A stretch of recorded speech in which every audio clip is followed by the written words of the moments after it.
You're so inefficient, that's why it takes you forever to do the housework. I pretended not to hear and ignored him. Unperturbed, Sam continued. High school dropouts are really dumb, aren't they?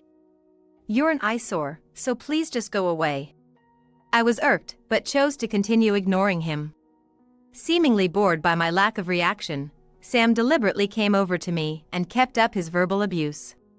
You've been hearing me, right? I don't want to be around someone useless, so just disappear now. What are you on about now? Stop it with the insults, we're not kids. Seeing he finally got a reaction, Sam smirked and said, Shut up. Don't act like a mom when you're nothing but lowlife scum. At that, I realized I didn't need to tolerate it anymore. Right, your real mom is that woman, after all. Huh? My name is Misery. I'm a stay-at-home mom. I married my husband Harry 7 years ago, and our marriage is strong. However, there's one problem. Harry's son from his previous marriage, Sam. Harry had divorced once, and he got custody of Sam. I first met Sam when he was 11 years old, in 5th grade. Initially shy, Sam soon warmed up to me. Seeing this, Harry began to seriously consider marrying me. We did things like shopping together and family trips, building a good relationship even without blood ties. Now, Sam is 18. And in his senior year of high school, a challenging age. I was struggling with how to interact with him. Back in middle school, Sam was smart and good-looking, which made him quite popular. He didn't report everything to me, but I often saw letters from girls casually left on his desk. On his birthday, he'd bring home more gifts than he could carry in both hands. On his middle school graduation day, after the ceremony, Sam invited some close friends home and they seemed to have a great time chatting. I decided to bring them snacks and drinks on a tray and was about to knock on Sam's door. That's when I overheard a conversation that froze me in my tracks. That was really mean, dude. How could you say something like that to her? What are you talking about? When Kelly confessed to you, remember? Oh, you mean that nerdy girl with glasses? I was shocked to hear Sam speak so disparagingly about a girl's appearance. It was the first time I'd heard such foul language. How could she have the nerve to confess to me with that face? She should know her place. That's awful. That's why I told her to look in the mirror and see if she's even worthy of confessing to someone, to save herself further embarrassment. You really are popular, huh? How many confessions today alone? I remember up to maybe 6, but then I stopped counting. Wow, I'm jealous. Hearing Sam and his friends laugh uproariously, I felt a sense of dread. In front of me and Harry, Sam had always been a model student. He never once belittled anyone. But I realized it was all an act. As a middle school boy, he pretended to be a top student in front of his parents while harboring such disdainful attitudes towards women. Determined, I knocked on Sam's door. I've brought some snacks. Can I come in? The door opened, revealing a smiling Sam. Thanks, Mom, he said, taking the tray kindly. I struggled to maintain a natural smile. Sam had been admitted to a prestigious local high school, aspiring to be a doctor. He had decided early on to aim for a high school with a high medical school admission rate, and easily passed the entrance exam. On his graduation day, I saw his true colors. Though I tried to stay calm, Sam seemed to sense my unease. He had been playing the role of an excellent student, but he decided to drop the act around me. Even in my presence, he began making disparaging remarks about women. One evening, Sam and I were in the living room. He was sitting on the couch with his smartphone, while the evening news played on TV. I was preparing dinner, listening to the news in the background. Harry wouldn't be home for a few more hours. Then, a news story caught our attention. A woman had been arrested for marriage fraud. Upon hearing the news, Sam spoke to me. Mom, check out this news. What's up? I wiped my hands on my apron and walked over to the TV, staring intently at the screen. Sam sneered. Marriage fraud, can you believe it? It's pathetic, chasing after a man's money. It's a disgrace, really. While I found Sam's comments distasteful, I couldn't help but stare at the face of the woman accused of marriage fraud on TV. Then, her real name was broadcasted. Having her name dragged through the mud like this, her future's pretty bleak. But that's the price of foolish actions. No matter the reason, taking someone else's money isn't right. Well, then you're on the same level as her, aren't you? What? His unexpected words caught me off guard. And I turned to Sam, who was smirking at me. You knew Dad was a big shot at a major company when you decided to remarry, right? Just like that woman, blinded by money. I was shocked. I had treated Sam like my own child despite the lack of blood relation. And I thought he had grown fond of me too. Even during middle school, I believed we had a good parent-child relationship. Yet, he thought I married Harry for his money. That's not true. I love your dad and wanted to be with him, and I've always thought of you as my own child. Easy to say, isn't it? It's true. Your dad wouldn't remarry someone just after his money. He wanted a woman who could get along with you. You played it smart, using me as a pawn to land a rich husband. A manipulative woman, aren't you? Why would you think that way? Because women deceive men for their money, a dirty existence. You're just a freeloader living off Dad's money without working. That's not true. I have reasons for being a stay-at-home mom. Before I could finish, Sam interrupted me, his tone harsher. You're no different from that marriage fraudster, just as worthless. With a snort, he headed back to his room, content with his accusation. This was the first time he had directed such malice at me. I was insulted as a freeloader and thought to have married Harry for his money. I never expected to be subjected to such words from someone I had raised, thinking of him as my own son. I stood there, dumbfounded, watching the door Sam had left through. The news had already moved on to another topic, but I hardly heard it. That evening, I was torn about telling Harry about Sam's harsh words. This wasn't just teenage rebellion. It was a deeper issue with his character. But I feared that if I didn't explain it well, I might be misunderstood again. I could easily imagine him saying, "Women have it easy," thinking they can just cry and get help, or dumb people think crying will solve everything. In the end, I couldn't bring myself to tell Harry anything that day. Clever Sam seemed to understand this too. At the dinner table with the three of us, everything appeared normal as it had been until yesterday. Except for the occasional mocking glances Sam threw my way.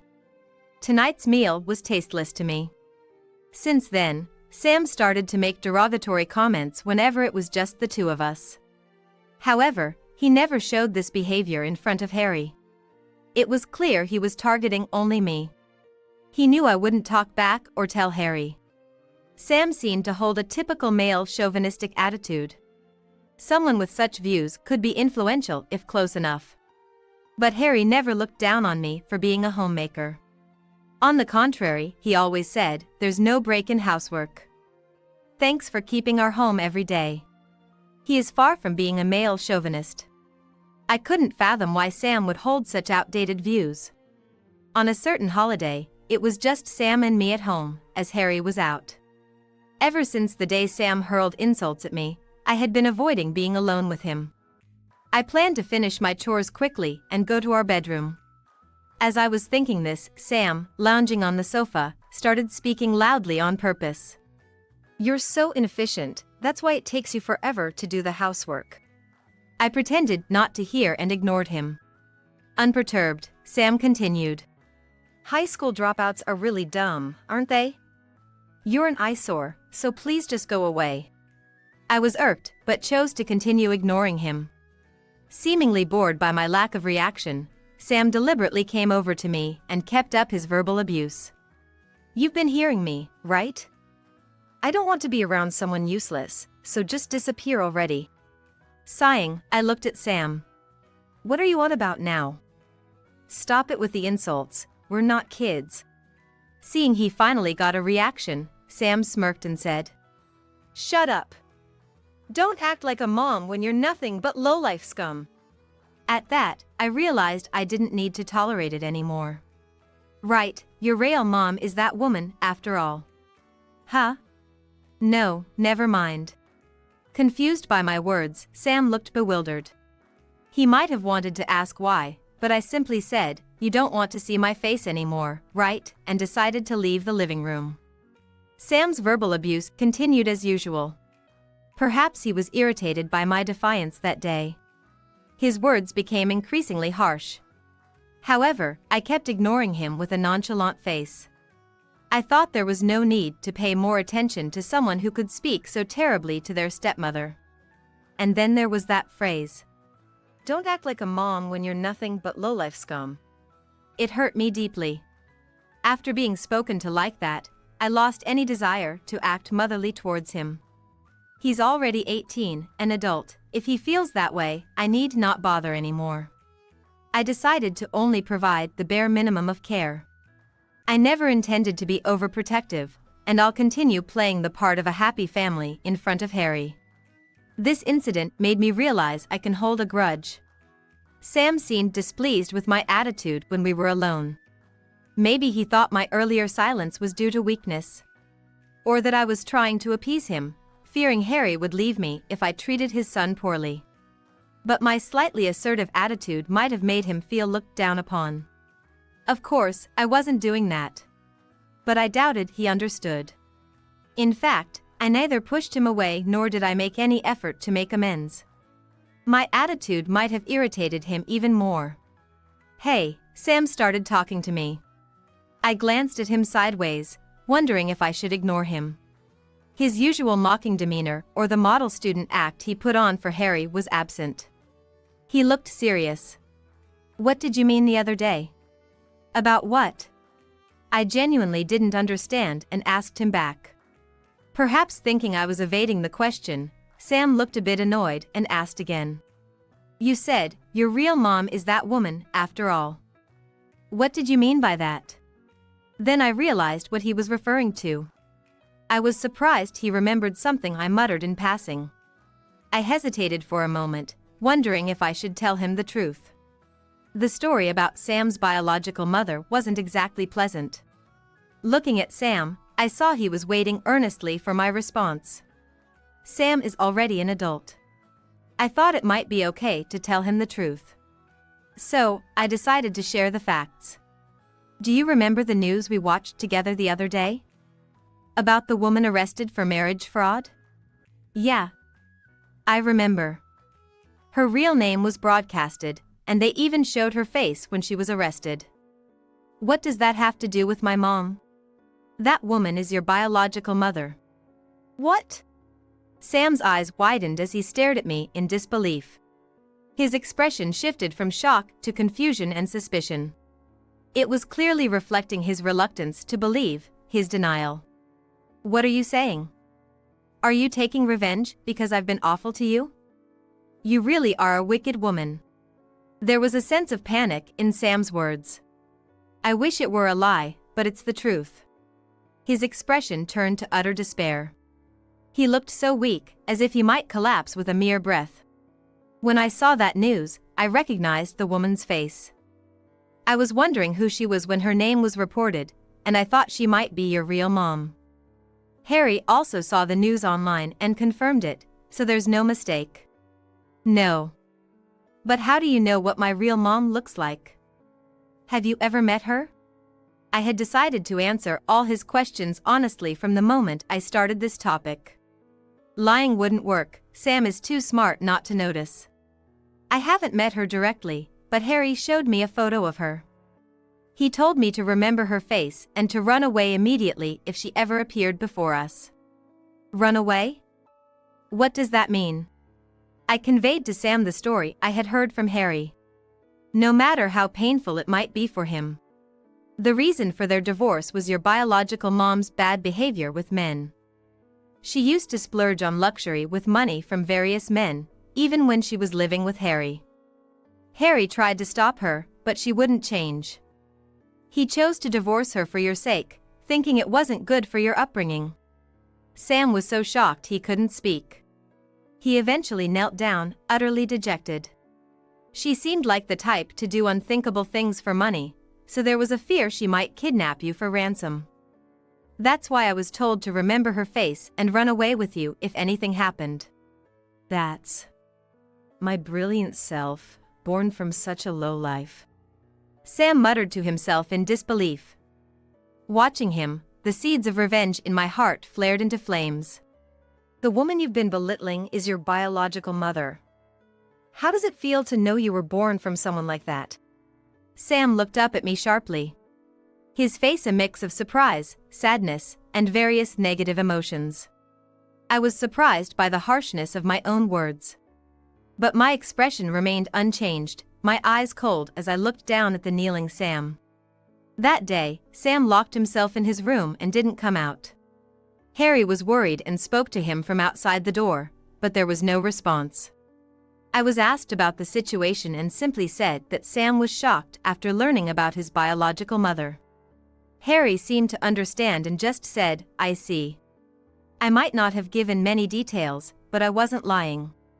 Serve him right. Dark emotions were spreading inside me. Since then, Sam has become much quieter. Even when we were alone, he no longer hurled insults at me. Instead, he started avoiding being alone with me, spending more time in his room. The tables had turned compared to before. Part of me felt I might have gone too far, but considering what I had endured, it seemed justified. My feelings were complex. One day, we were having dinner as a family. Sam would only smile and respond when Harry spoke to him, otherwise silently eating his meal. He probably hasn't noticed such a change in behavior.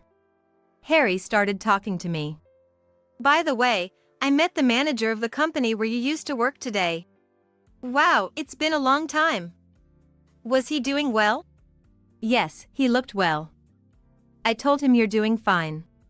As we were chatting happily, Sam looked puzzled and joined the conversation. "What are you guys talking about?" "Mom, you used to work?" "Didn't I tell you? Your mom and I met through work originally." "Really?" "Yeah.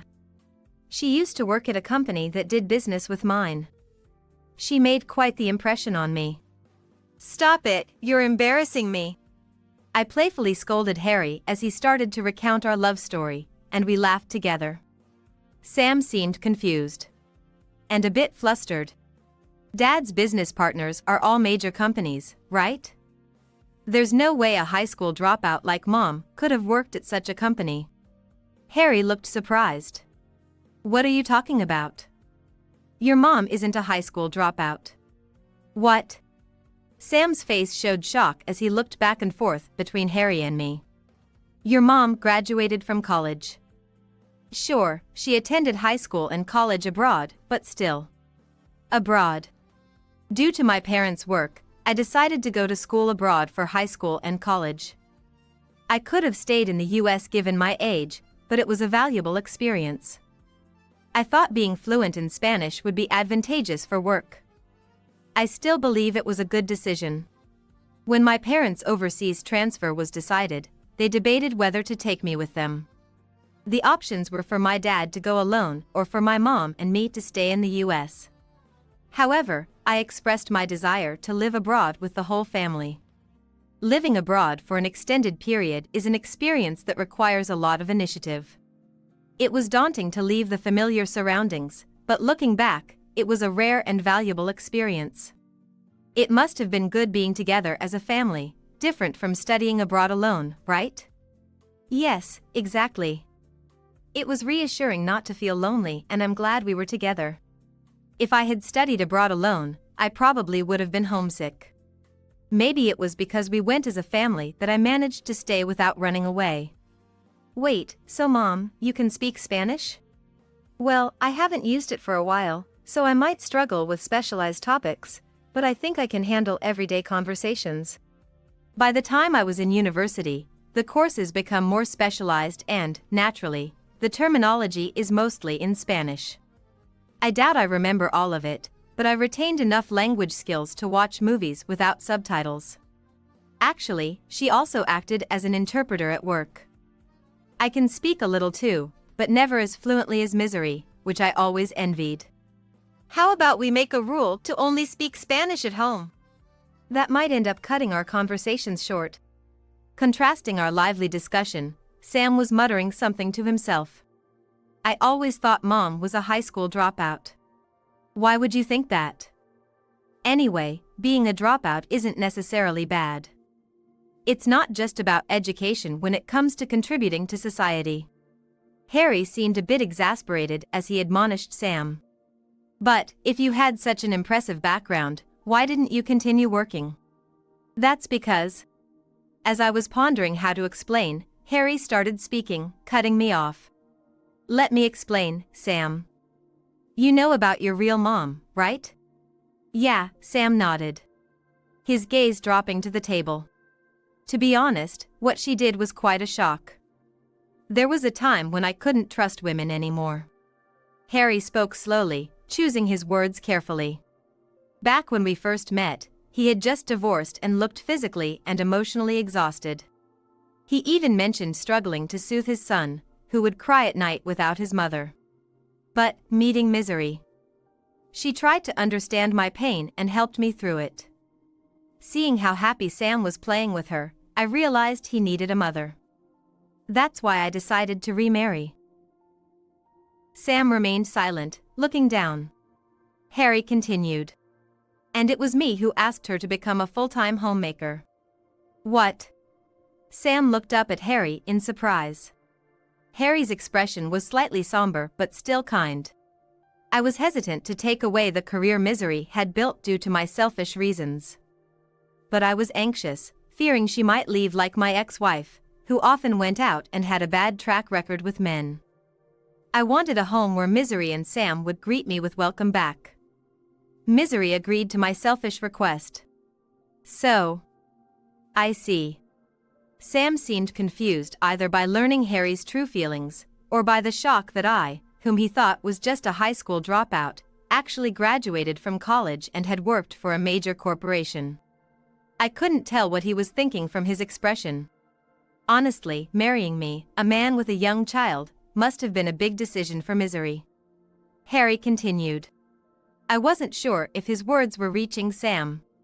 Besides, asking her to quit her job after getting married. I'm truly grateful that Misery followed me through all of that. I hope you understand that. Harry said, patting Sam's head, which was still down. Usually, Sam would shy away from such gestures, but today he didn't resist.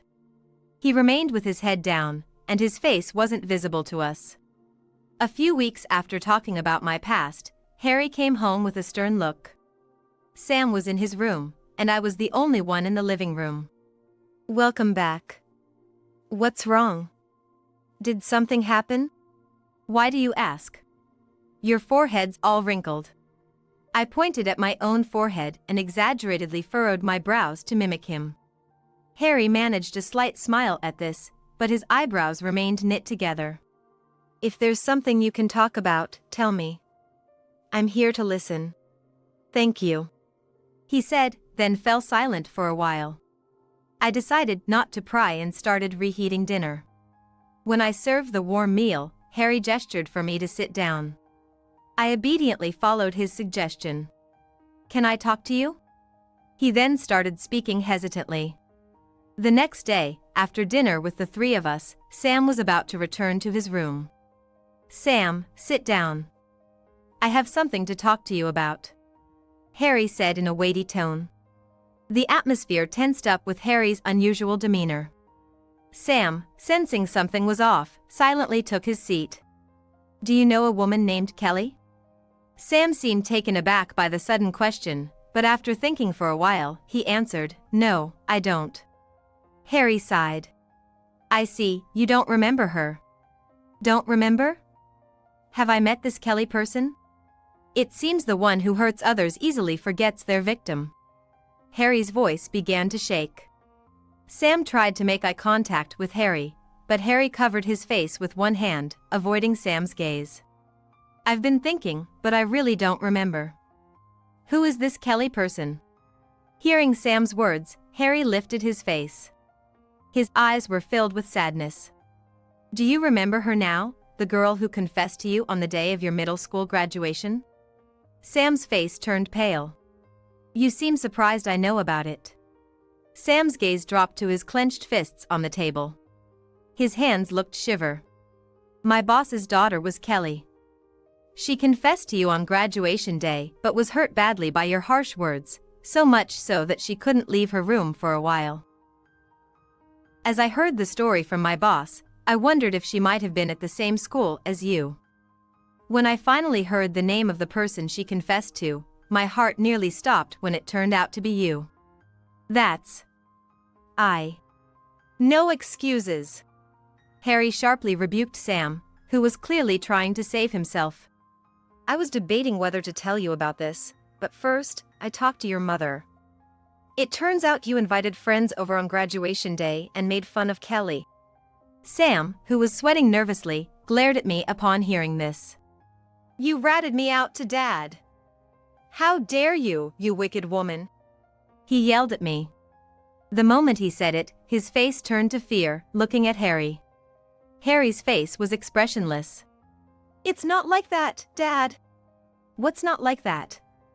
To hurl such abuse at your mother. I'm thoroughly disappointed in you. Harry sighed deeply and turned his face away from Sam. It was a clear sign of rejection. Wait, hear me out. No matter what you say, I can't understand why you'd speak so abusively to women. And shouldn't you be apologizing to your mother, not making excuses to me? At those words, Sam stood up, came before me, and kneeled down. I'm sorry, Mom. I won't say such horrible things again, please forgive me, he said, not lifting his head. He was probably waiting for a response from either me or Harry. I slowly spoke up. Sorry, but an apology made because someone told you to is hardly trustworthy. Sam's position didn't change. But his fingers tensed and trembled. He was probably angry that I wasn't forgiving him after all he had done. You've said terrible things to me when your father wasn't around. I can't trust someone like you. You need to realize that you deserve all this criticism for what you've done. And feel ashamed of yourself for needlessly belittling others, Harry said and then left the living room. I hesitated for a moment, unsure whether to follow Harry or stay. But then I decided to go after him. Sam's pride must be in tatters, having been so harshly criticized by his father and pitted by me, whom he had looked down upon. Leaving him alone might be a kinder choice. As I opened the living room door and glanced back at Sam, he was still sitting formally, staring blankly at the ceiling. Things were rough for Sam after that. Harry told him to leave the house after graduating high school. He said, stand on your own as a man, but I don't know what Sam, who reacted so angrily, might do. Harry's decision, I realized, was also to protect me from further harm by Sam. Sam attempted to enter medical school, but his performance suffered from the shock of being disowned by his father. He didn't even pass his backup college choices. After high school, Sam left the house and became a Ronin, but he didn't attend prep school and instead stayed shut in his room. Discussing this with Harry, I wondered if we had been too harsh. And he said, Sam never knew failure because he could always handle everything so well, Harry said. The first time someone faces failure, they might be paralyzed by the shock. But a person who has experienced failure can grow to be more compassionate. I want Sam to become that kind of person. Sometimes being strict is part of being a parent, Harry noted with a smile. As for me, I was enjoying a peaceful life with just Harry. With Sam gone, I had more time alone, which sometimes felt boring. Then Harry suggested I consider working outside, knowing how much I liked my job. I was delighted by the idea. Yet, I still wanted to be home to welcome Harry when he returned. Maybe part-time work would be a good option. So, I looked forward to this new chapter in my life with excitement.